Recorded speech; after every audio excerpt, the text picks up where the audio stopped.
Welcome back to the YouTube channel. 'భారతీయుడు 2' review. 'భారతీయుడు 1'కి 'భారతీయుడు 2'కి దగ్గర దగ్గర ఒక 28 ఇయర్స్ 30 ఇయర్స్ గ్యాప్ వచ్చింది మధ్యలో సీక్వెల్ రావడానికి. 'భారతీయుడు 2' సీక్వెల్ రావడానికి సంథింగ్ 28 ఇయర్స్ అంత వచ్చింది గ్యాప్. నిజం చెప్పాలంటే 28 ఇయర్స్ వర్త్ వెయిటింగ్. నిజం చెప్తున్నా, వర్త్. అన్ని ఇయర్స్ వెయిట్ చేశారు కదా, మీ వెయిటింగ్ చాలా వర్త్. ఇంకొక 28 డేస్ ఆగితే ఖచ్చితంగా ఓటీటీలో వస్తుంది. ఓటీటీలో చూసుకోండి. ఏంటి బ్రో అంత మాట అన్నావు? నేను వెళ్ళింది మూవీకి సెకండ్ డే. చాలా మెంటల్గా ఫిక్స్ అయ్యి వెళ్ళాను. ఫస్ట్ డే చాలా వర్స్ట్ రివ్యూస్ వచ్చాయి కదా, మూవీ బాగాలేదు, చాలా ల్యాగ్ ఉందన్నారు కదా, సర్లే వెళ్ళాలి కదా సినిమా, కానీ సెకండ్ డే వెళ్ళాను. బట్ ఏంటంటే ఇప్పుడు సినిమా చూసి వచ్చినాక తెలిసిన న్యూస్ ఏంటంటే 3 అవర్స్ మూవీని 2 అవర్స్ 40 మినిట్స్కి ఎంతో ట్రిమ్ చేశారంట. దగ్గర దగ్గర 20 మినిట్స్ ట్రిమ్ చేస్తారు. ఇంకొక రోజు ఆగి వెళ్ళాల్సిందేమో అనిపించింది ఇప్పుడు నాకు. మూర్తి గారు, ఇలాంటప్పుడే గుండె రాయి చేసుకోవాలి. 'భారతీయుడు 2'కి 'భారతీయుడు 1'కి తేడా ఏంటంటే, లవ్లీయా లవ్లీ హాయ్ సుబా. Hi, what a pleasant surprise. మమతి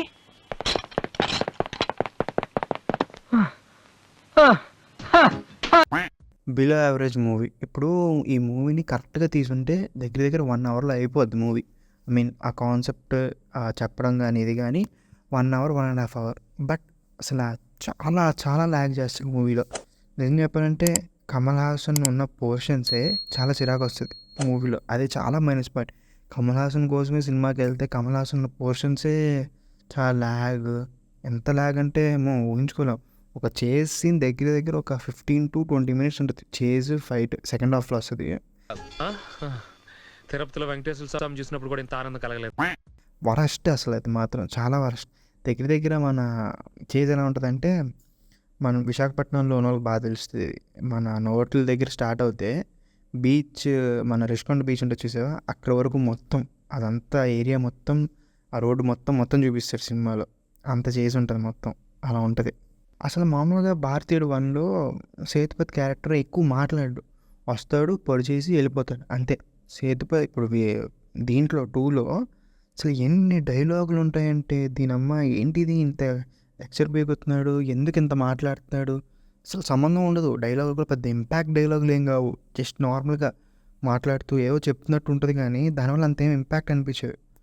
ఒక విషయం చెప్పాలంటే ఈ మూవీకి కొంచెం ప్లస్ ఏంటంటే చాలా మంచి కాన్సెప్ట్ తీసుకున్నారు. ఆ కాన్సెప్ట్ని చాలా బాగా చూపించారు. ఇప్పుడు సిద్ధార్థ్ ఉంటారు మూవీలో, ఆ షార్ట్స్ అన్నీ, సిద్ధార్థ్ సీన్స్ అన్నీ అదే మూవీ. సిద్ధార్థ్ ఎప్పుడైతే స్క్రీన్ ప్రెసెన్స్ ఉంటుందో సినిమా మొత్తంలో, అదే కంప్లీట్ స్టోరీ, కోర్ స్టోరీ అదే. నేను చెప్పాలంటే సిద్ధార్థ్ చాలా బాగా యాక్ట్ చేశారు. ఆ సీన్స్ చాలా బాగున్నాయి. అసలు సెకండ్ హాఫ్లో ఎవరు ఊహించరు. కమ్బ్యాక్ ఇండియన్ అంటారు. నువ్వు ఇండియా నుంచి కూడా వెళ్ళిపో, గో బ్యాక్ ఇండియన్ అని కూడా హ్యాష్ట్యాగ్. ఐ మీన్ వీళ్ళు పిలిచిన వాళ్ళే ఎందుకు వెళ్ళిపోమంటారు, ఆ రీజన్ కూడా బాగా చూపించారు. బట్ అంతా బాగానే ఉంది, ఆ చూపించడం ఇవన్నీ బాగానే చూపించారు. ఇంకేంటి ప్రాబ్లం అంటే సోది అసలు ఎంత సోది అంటే, మూవీలో సేతుపతి వచ్చిన క్యారెక్టర్ ఒక్కొక్కరిని చంపుకుంటూ వస్తారు మూవీలో విలన్స్ని. ఒక్కొక్కరిని చంపుకునే దగ్గర ప్రతి ఒక్క ఎనిమికి 10 నిమిషాలు మొత్తం సోది ఉంటుంది. అసలు నిజంగా తట్టుకునేవా సోదిని. సోది అనకూడదులే, ల్యాగ్. అంత ల్యాగ్ చేసి ఓకే పోనీ చంపే ముందు ఏదో రీజన్ చెప్తున్నారు పోనీ అనుకోవచ్చు. బట్ సెకండ్ హాఫ్లో ఆ చేసి మాత్రం మరీ టూ మచ్. అది అసలు ఏం చెప్పారంటే కమల్ హాసన్ గారు తెలివైన వాళ్ళే, అదే చెప్పారు, ప్రతి ఇంటర్వ్యూలో చెప్పారు. ఇండియన్ 2 కాకుండా ఇండియన్ 3 చాలా బాగుంటుందని చాలా ఇంటర్వ్యూలో చెప్పారు. అసలు అక్కడే అర్థమైపోవాలి, బట్ ఎవరికి అర్థం కాలే అంతే. లాస్ట్ క్లైమాక్స్లో చూపిస్తాడు ఇండియన్ 3, లాస్ట్ గేమ్స్ ఉంటుంది ఇండియన్ 3. బాగానే ఉంది, అది మాత్రం బాగానే ఉంది. చెప్తున్నాను కదా, చేజ్ ముందు వరకు అరే ఇప్పుడు ఏం చేస్తాడు ఇండియన్, అందరూ యాంటీ అయిపోయారు కదా, ఇప్పుడు ఏం చేస్తాడు భారతీయుడు, ఏం చేస్తాడు సేనాపతి, ఏం చేస్తాడు అనుకునేసరికి 1 గంట చేస్తాడని ఊహించలేకపోయాం అంతే.